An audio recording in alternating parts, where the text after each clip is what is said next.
તો ભાઈ આ બાજુ ભાઈ આવી ગયો તો શર્ટ બધા અલગ અલગ કલરનો, કારણ કે કોટન બેઝ ઉપર હતો, અત્યારે ગરમી પડે છે ખૂબ, એટલે પછી કોટનનો મગાવી દીધો તો શર્ટ। તો ભાઈ કેમ છો મારા બધા મિત્રો? તો બધાને રોમ રોમ। સવારની શરૂઆત કરી નાખી, થોડું પપૈયું લઈ અને કીધું થોડું શરીર માટે સારું એટલે ખાઈ લઈએ, અને પછી ભાઈ ગાડી લઈ અને નીકળી પડ્યા દુકાને જવા માટે।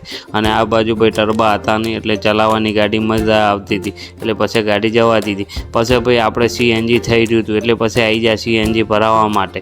અને અહીંયાથી પછી ભાઈ આપણે આવી જાય શિરપુર ચોકડી પુલને છે, પછી અહીંયાથી આપણે નીકળી ગયા અને પછી ભાઈ આવી જાય શિરપુર ચોકડીની અંદર, અને શિરપુર ચોકડીથી પછી કરી રિક્ષા, કારણ કે આપણે જવાનું હતું દુકાને, એટલે આવી જાય દુકાનની અંદર આ એટલે ગ્રાહકની ફરમાઈશ આવતી હતી ભાઈ શર્ટમાં કોઈક નવું લાવો, એટલે પછી ભાઈ આપણે શર્ટ લાવી દીધા હતા પ્લેનનો, અને પછી બધી સાઇઝો હતી અવેલેબલ।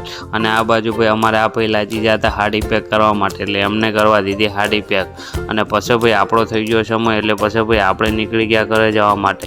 અને પછી આવી જાય બસ સ્ટેન્ડ બાજુ, પછી બસ સ્ટેન્ડથી પછી બેસી જાય બસની અંદર। ને એવો વ્લોગ પૂરો કરું, મારું નામ વ્લોગને જય માતાજી।